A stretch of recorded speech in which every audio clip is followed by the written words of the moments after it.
The Snow Queen, Part 2. Hello, this is Natasha, and I'm returning with the second part of The Snow Queen by Hans Christian Andersen. If you heard the first part, you'll know that a little boy called Kay has been kidnapped by the beautiful Snow Queen. But he left behind him his best friend, a little girl called Gerda. But what happened to little Gerda when Kay did not come back? What had become of him? Nobody knew. The other boys told how they had seen him fasten his sledge onto a large one which had driven out of the town gate. Gerda cried a great deal. The winter was long and dark to her. Then the spring came with warm sunshine. "I will go and look for Kay," said Gerda. So she went down to the river and got into a little boat that was there.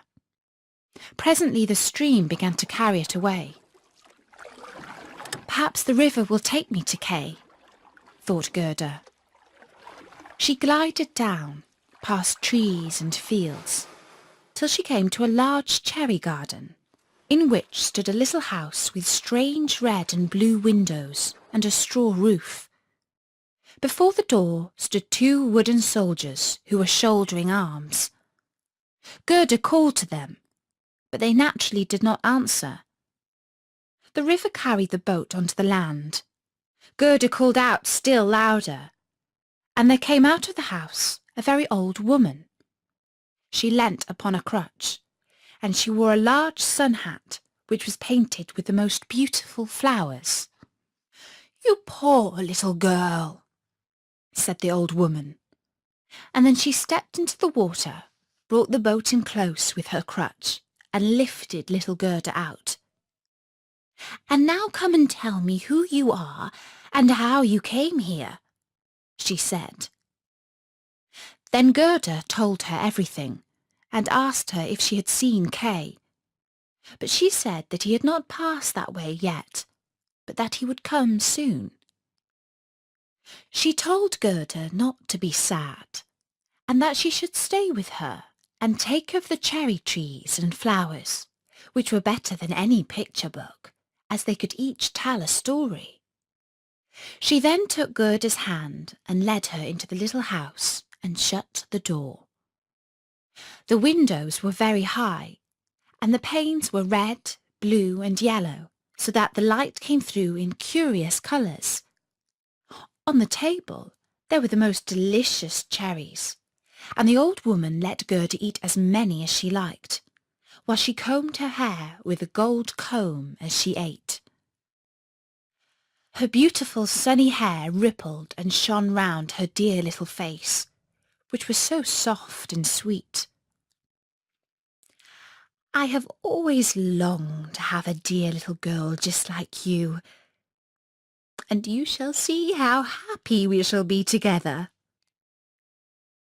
As she combed Gerda's hair, Gerda thought less and less about Kay.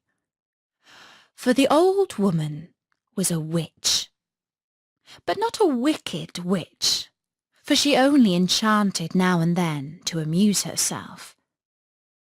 But she did want to keep little Gerda very much. So she went into the garden and waved her stick over all the rose bushes and blossoms and all. They sank down into the black earth, and no one could see where they had been. The old woman was afraid that if Gerda saw the roses, she would begin to think about her own, and then would remember Kay and run away. Then she led Gerda out into the garden. How glorious it was, and what lovely scents filled the air. All the flowers you can think of blossom there all the year round. Gerda jumped for joy, and played there till the sun set behind the tall cherry tree, and then she slept in a beautiful bed with red silk pillows filled with violets, She slept soundly and dreamed as a queen does on her wedding day. The next day she played again with the flowers in the warm sunshine, and so many days passed by. Gerda knew every flower, but although there were so many, it seemed to her as if one were not there, though she could not remember which. She was looking one day at the old woman's sun hat, which had the painted flowers on it, and there she saw a rose. The witch had forgotten to make that vanish when she had made the other roses disappear under the earth. It was so difficult to think of everything. "Why, there are no roses here!" cried Gerda, and she hunted amongst all the flowers, but not one was to be found. Then she sat down and cried, but her tears fell just on the spot where a rose bush had sunk, and when her warm tears watered the earth, the bush came up in full bloom just as it had been before. Gerda kissed the roses and thought of the lovely roses at home, and with them came the thought of little Kay. "Oh, what have I been doing?" said the little girl. "I wanted to look for Kay." She ran to the end of the garden. The gate was shut, but she pushed against the rusty lock so that it came open. She ran out with her little bare feet. No one came after her. At last she could not run any longer, and she sat down on a large stone. When she looked round, she saw that the summer was over. It was late autumn. It had not changed in the beautiful garden, where there was sunshine and flowers all the year round. "Oh dear, how late I have made myself," said Gerda. "It's autumn already. I cannot rest." And she sprang up to run on. Oh, how tired and sore her little feet grew, and it became colder and colder. She had to rest again, and there on the snow in front of her was a large crow. It had been looking at her for some time, and it nodded its head and said, "Caw! Good day." Then it asked the little girl why she was alone in the world. She told the crow her story and asked if he had seen little Kay. The crow nodded very thoughtfully and said, "It might be, it might be." "What? Do you think you have?" cried the little girl, and she almost squeezed the crow to death as she kissed him. "Gently, gently," said the crow. I think it might be little Kay, but now he has forgotten you for the princess." "Does he live with a princess?" asked Gerda. "Yes. Listen," said the crow. Then he told her all he knew. "In the kingdom in which we are now sitting lives a princess who is dreadfully clever. She has read all the newspapers in the world and has forgotten them. She is as clever as that. The other day she came to the throne, and that is not so pleasant as people think. Then she began to say, 'Why should I not marry?' But she wanted a husband who could answer when he was spoken to, not one who would stand up stiffly and look respectable. That would be too dull. When she told all the court ladies, they were delighted. 'You can believe every word I say,' said the crow. 'I have a tame sweetheart in the palace, and she tells me everything. Of course, his sweetheart was a crow. The newspapers came out next morning with a border of hearts round it, and the princess's monogram on it, and inside you could read that every good-looking young man might come into the palace and speak to the princess, and whoever should speak loud enough to be heard would be well fed and looked after, and the one who spoke best should become the princess's true husband. "Indeed," said the crow, "you can quite believe it is as true as that I am sitting here." Young men came in streams, and there was such a crowding and mixing together. But when nothing came of it on the first nor on the second day, they could all speak well when they were in the street, but as soon as they came inside the palace and saw the guards in silver, and upstairs the footmen in gold, and the great hall all lighted up, then their wits left them. And when they stood in front of the throne where the princess was sitting, then they could not think of anything to say except to repeat the last word she had spoken, and she did not much care to hear that again. It seemed as if they were walking in their sleep until they came out into the street again, where they could speak once more. There was a road stretching from the gate of the town up to the castle. They were hungry and thirsty, but in the palace they did not even get a glass of water. A few of the cleverest had brought some slices of bread and butter with them, but they did not share them with their neighbour, for they thought, "If he looks hungry, the princess will not take him." "But what about Kay?" asked Gerda. "When did he come? Was he in the crowd?" "Wait a bit, we are coming to him." On the third day a little figure came without horse or carriage, and walked jauntily up to the palace. His eyes shone as yours do. He had lovely curling hair, but quite poor clothes. "That was Kay!" cried Gerda with delight. "Oh, then I have found him!" And she clapped her hands. "He had a little bundle on his back," said the crow. "No, it must have been his skates, for he went away with his skates." "Very likely," said the crow.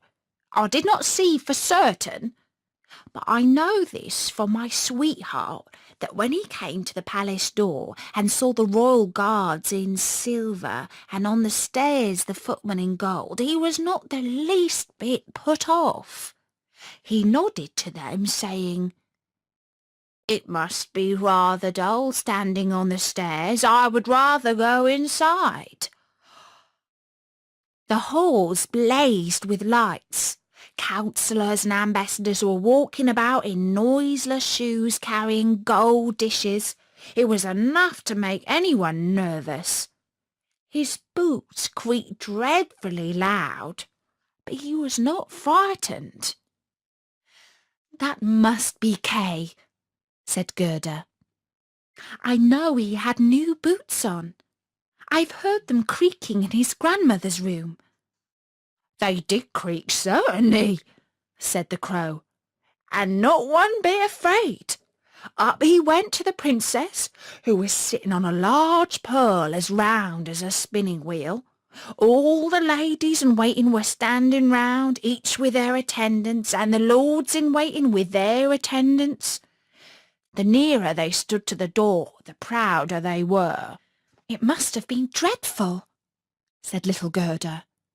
"And Kay did win the princess?" "I heard from my tame sweetheart that he was merry and quick-witted. He had not come to woo, he said, but to listen to the princess's wisdom. And the end of it was that they fell in love with each other." "Oh, yes, that was Kay," said Gerda. He was so clever. He could do sums with fractions. Oh, do lead me to the palace. That's easily said, answered the crow. but how are we to manage that? I must talk it over with my tame sweetheart. She may be able to advise us, for I must tell you that a little girl like you could never get permission to enter it. Yes, I will get it, said Gerda. When Kay hears that I am here, they will come out at once and fetch me. Wait for me by the railings, said the crow, and he nodded his head and flew away.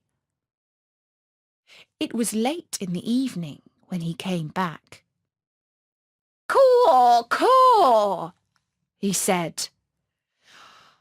I am to give you her love, and here is a little roll for you. She took it out of the kitchen. There's plenty there, and you must be hungry. You cannot come into the palace. The guards in silver and the footmen in gold would not allow it. But don't cry. You shall get in all right. My sweetheart knows a little backstairs which leads to the sleeping room, and she knows where to find the key. They went into the garden, and when the lights in the palace were put out one after the other, the crow led Gerda to the back door. Oh, how Gerda's heart beat with anxiety and longing. It seemed as if she were going to do something wrong, but she only wanted to know if it were little Kay. Yes, it must be he. She remembered so well his clever eyes, his curly hair. She could see him smiling as he did when they were at home under the rose trees. He would be so pleased to see her and to hear how they all were at home. Now they were on the stairs. A little lamp was burning, and on the landing stood the tame crow. She put her head on one side and looked at Gerda, who bowed as her grandmother had taught her. My betrothed has told me many nice things about you, my dear young lady, she said. Will you take the lamp while I go in front? We go this way so as to meet no one.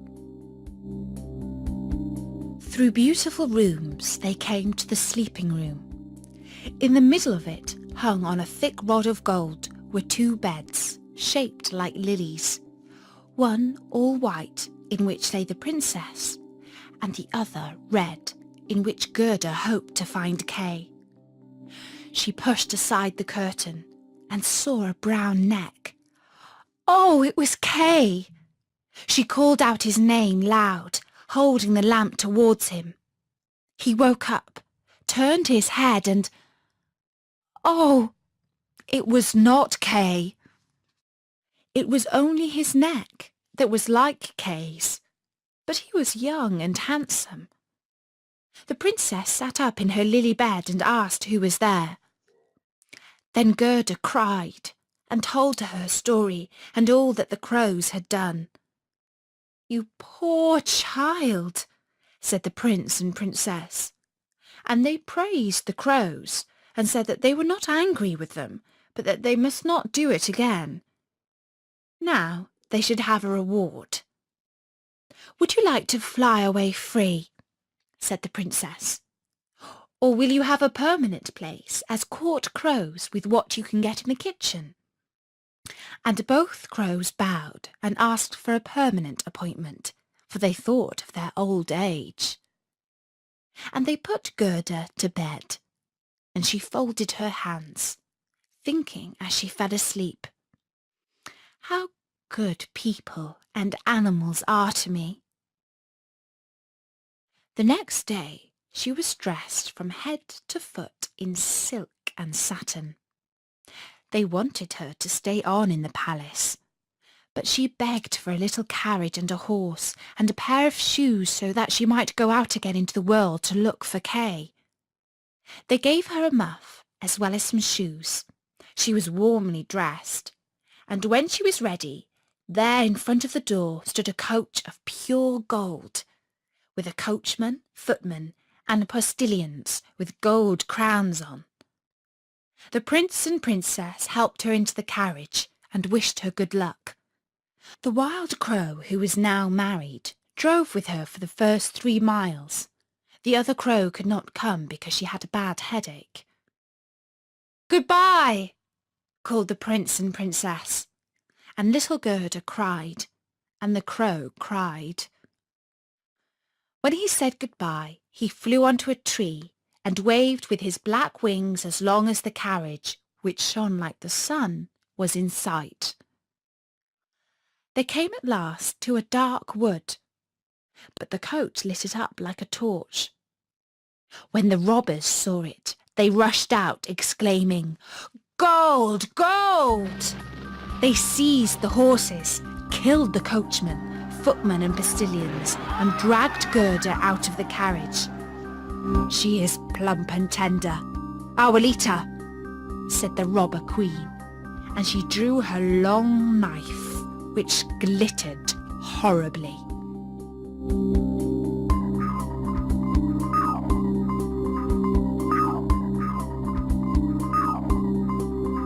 And that's the end of the second part of The Snow Queen by Hans Christian Andersen. Oh dear, that is a bit of a nerve-wracking moment to leave poor Gerda.